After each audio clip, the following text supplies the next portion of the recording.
Hello, everyone, and welcome back to the New Hampshire Business Show. My name is Chris Pastrana, and today we're here with Paul Swope from Embrace Them Both. I almost messed that up. Embrace them both. Yeah. So how's it going? Great. Good. So let's get into it. Talk to me a little bit about yourself, because I know you have a pretty interesting story, and then we'll go into your business.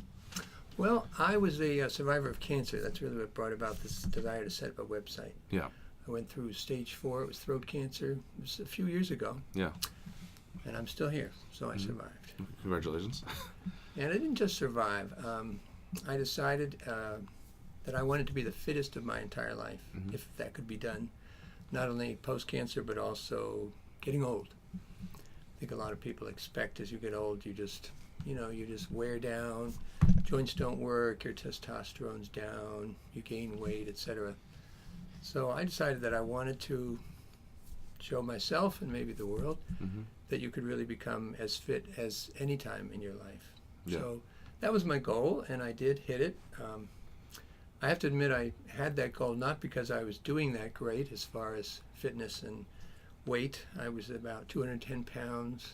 I had a 40-inch waist, 24% body fat about a year and a half ago. And I just said, this is enough. I didn't get through cancer so I could be this unhealthy and undisciplined in my eating.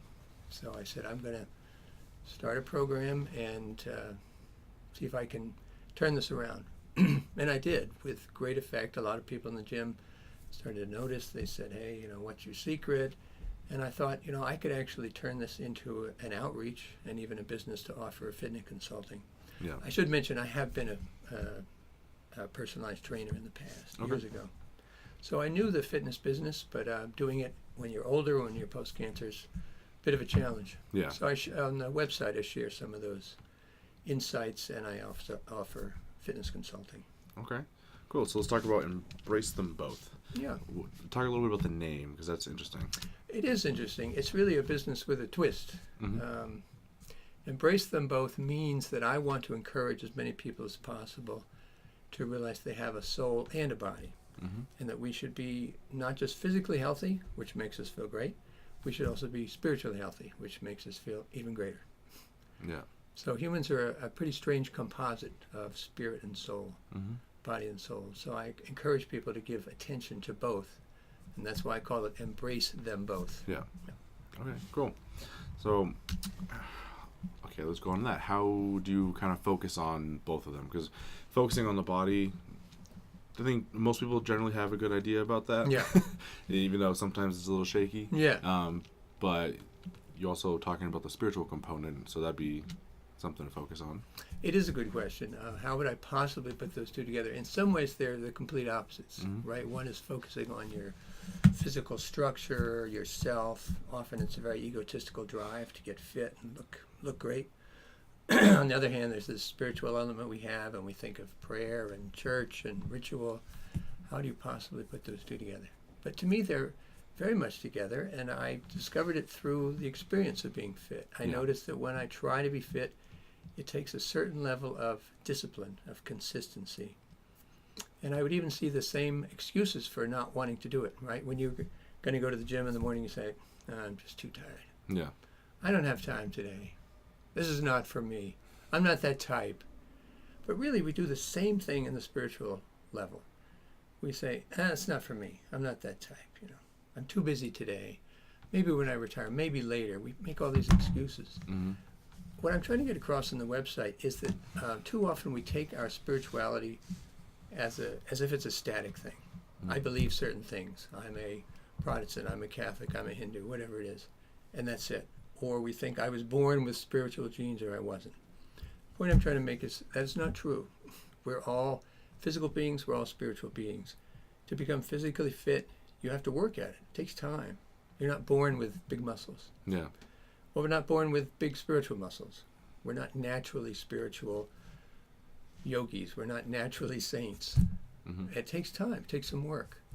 So I'm just encouraging people to give it time, give it attention, and realize it's not something you're just stuck with. It's not a static thing. It's something you can actually change, just as you can change your physical body. So in a sense, my website is taking my physical body and saying, look, I can lose 75% of the fat of my body by following these disciplines. Mm-hmm. I can't make promises for people spiritually. I don't Yeah. offer spiritual training. Yeah. But it's at least to make the point that Yeah. we can make a difference and give thought to your spiritual life. I think each person's going to answer that question differently. Yeah. Yeah. Because I was going to ask, because nowadays I hear spiritual being thrown around a lot, and a lot of people have different ideas about what that Yes, even they means. do. Because some people it's kind of a religious side of things, and some people it's not. It doesn't really Yeah. touch on religion. So, do you have any point on where you kind of Well, I focus have on? strong opinions on it. Yeah. Spiritual is used a lot, and sometimes it's used as, I think, sort of a cop-out. It's just kind of this fuzzy Yeah. area. I've got that, but don't bother me with anything religious. Mm-hmm. Don't put religion on me. Yeah. So I get that. My site makes every attempt to avoid any religious jargon or talk of doctrine, Mhm. etc. I try to go back to something more fundamental, more human, something that we all would relate to if we had no religion. I, for example, was brought up with no religion. Yeah. And that is that we're fundamentally spiritual beings, if you think about it.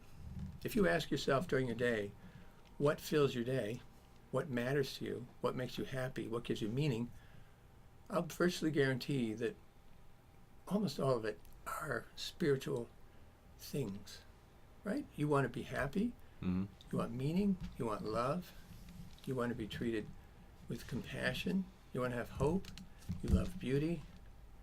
Now, think of all those terms. They're all spiritual. You can't touch any of them. So that's sort of my starting point, is we are fundamentally spiritual creatures. Yeah. We take it for granted. We just walk around all day.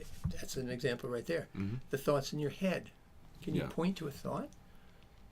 You can't. You can say, okay, there are neurons in the brain, and I agree there's a correlation. Mm-hmm. But the content of a thought, the thing that matters to you, your sense of I-ness, are all profoundly spiritual. Why is that?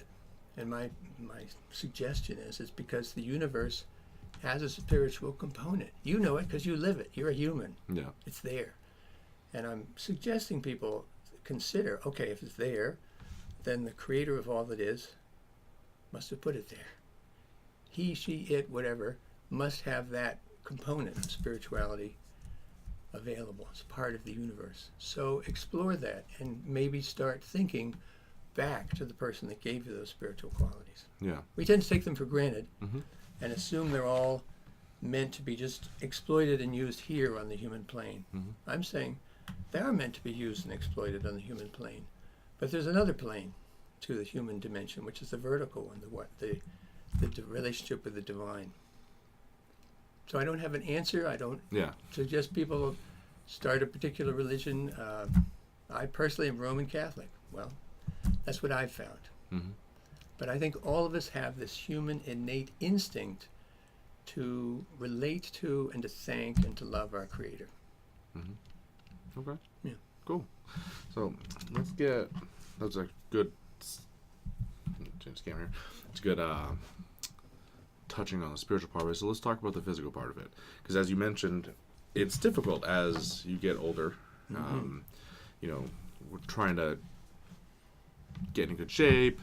You know, you have some not poor choices, but poor events in your life. You know, things Yeah. that make it more difficult Oh, for yeah. you to attain there. So let's talk about the physical side of it a little bit. Physical side is luckily much more predictable. Yeah. It's not a lot easier, I have to admit. I'm someone that really has always struggled with eating poorly. Yeah. I like to eat and tend to eat more than I should. Me too.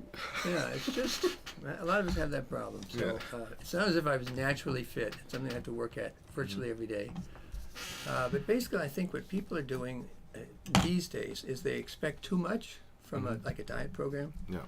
They probably understand too little, and they don't adapt these beautiful diet theories to their own particular circumstances. Mm-hmm. So as a trainer, that's something I try to do. I don't pretend I have any new secrets. The secret is to adapt what you may have learned or what you're trying to do in this wonderful diet routine. But you have to adapt it to your own constellation, I say, of weaknesses. We all Yeah. have weaknesses. We're lazy, we procrastinate. I tend to eat at night. I'm kind of a binge eater. Yeah.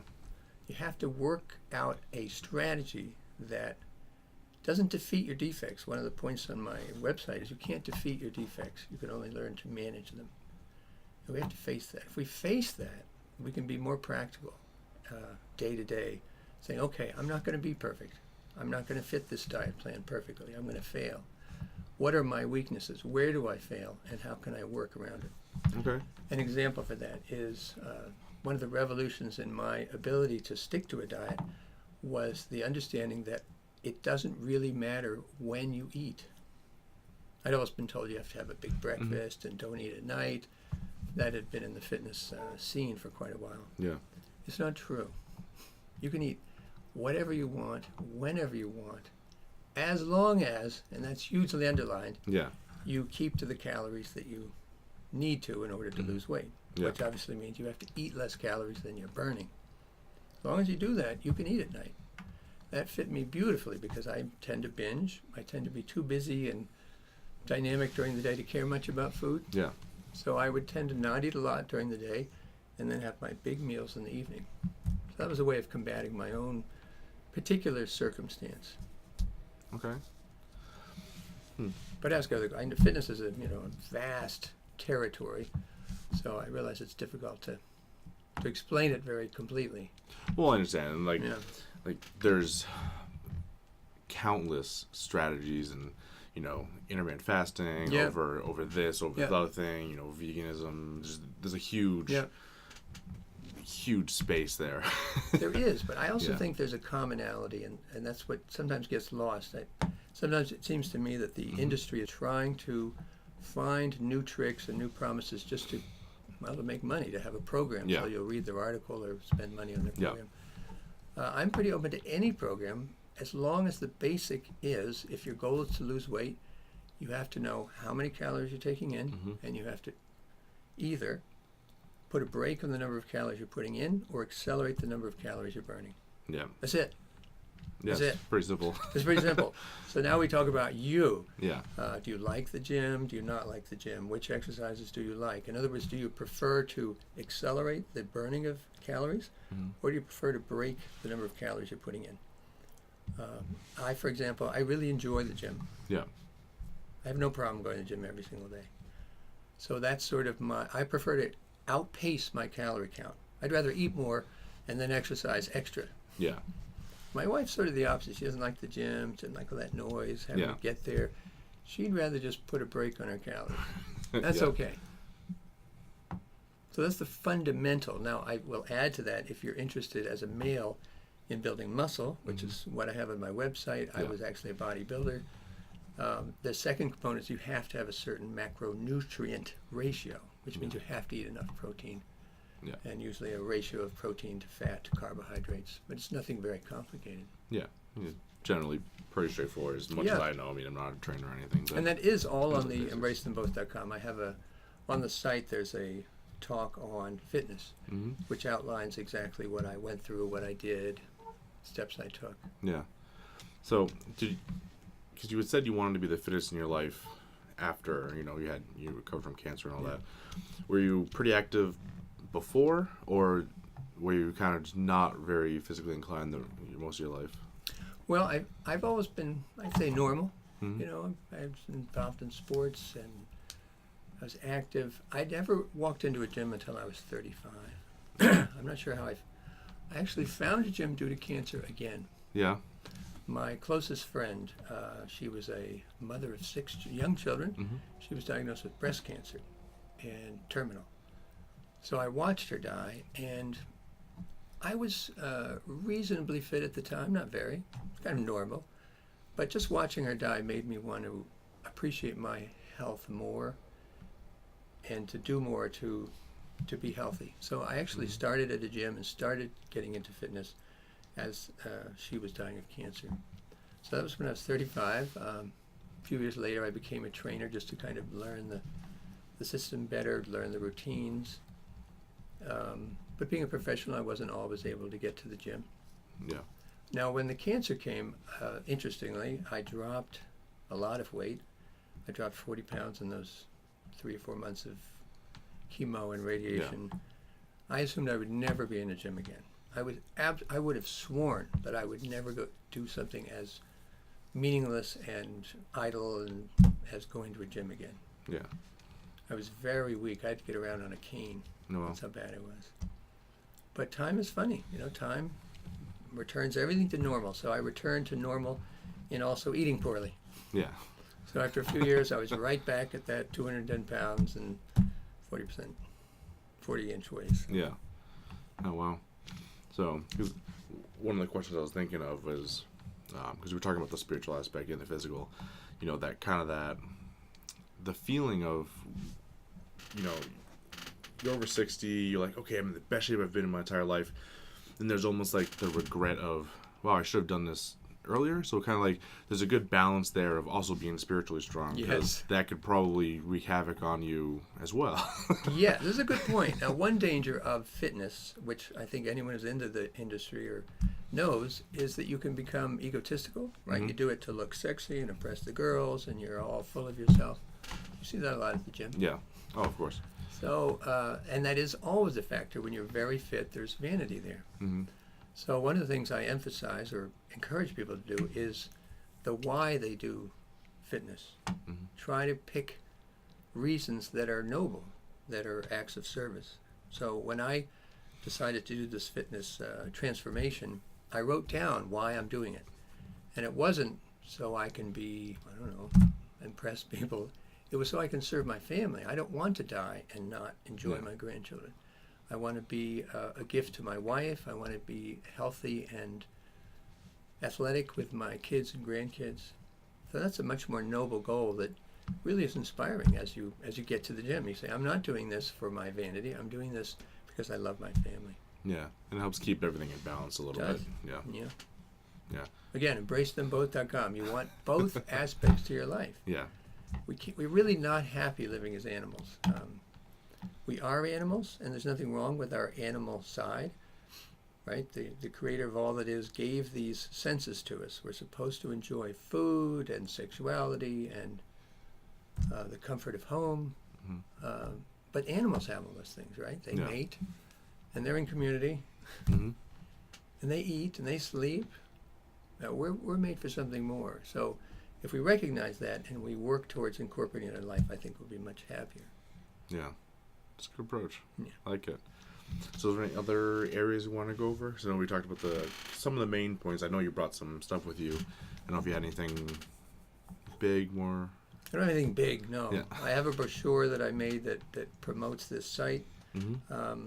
So on the site, it's really fairly simple. It has two main talks, one on fitness, which outlines exactly what I did. Yeah. I shouldn't say exactly, it's only less than an hour long. Yeah.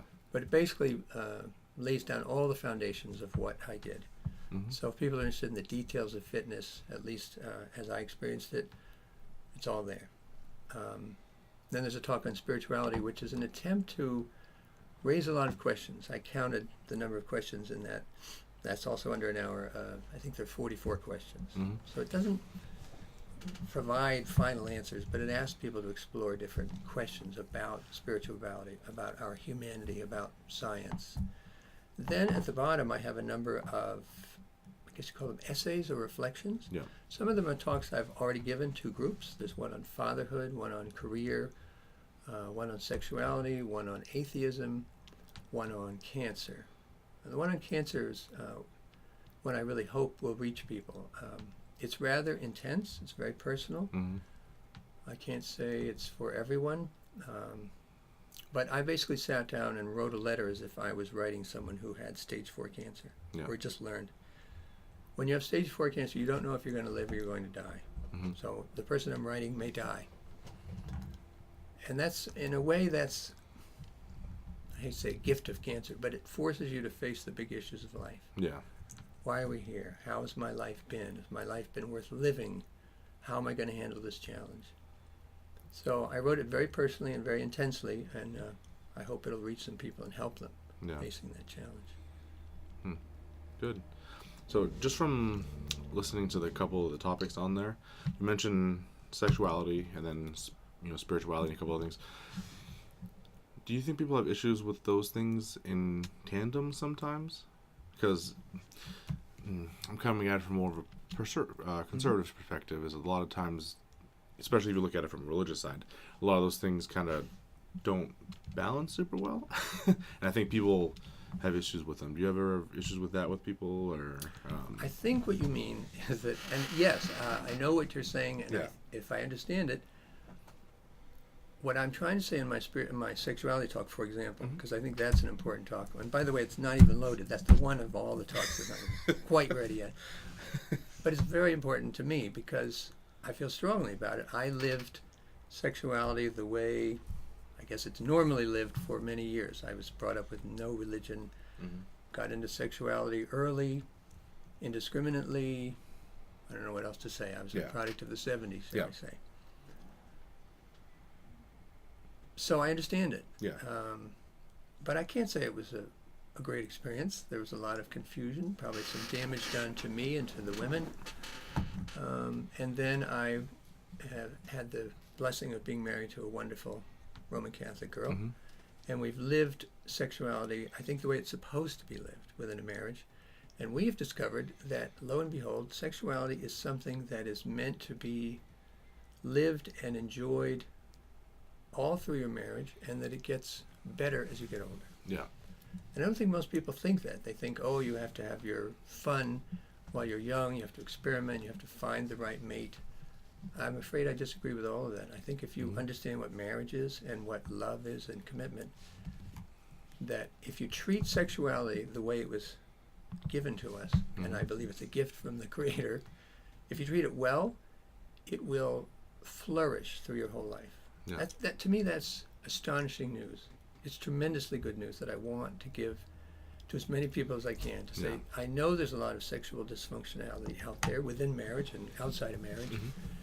I can't say I have an answer, but I can say that my wife and I discovered that sex was meant to be just as marvelous as you can imagine it all through your marriage. Yeah. It's great news. The other thing I mention is that I think too often, and it maybe addresses what you're getting at, is that we think our sexuality is mine, and it's kind of this private, I would say more animal instinct of mine, whereas spirituality is kind of a religious thing, and that's people telling me what to do, and no, get out of my bedroom kind of thing. My point would be that sexuality is just as much a invention of the Creator as anything. We didn't create sex. We didn't create ourselves. We didn't create the world we live in. Yeah. It's all sort of here. And I don't think sexuality is fundamentally animal. I think it's fundamentally divine. I think sex is about love. And we look the wrong way. We look down to the animals, to instinct and bestiality, to think that's our roots. It's not our roots. Because the world we live in was created by the Creator of all. He created the animals, He created the humans, He created the planets, and He has a plan. So you don't look backwards to the animals to try to figure out the plan. Right? If you're trying to understand a sculpture, you don't look at the stone in the sculpture. There's nothing in the stone. You'd have to go to the sculptor to figure out.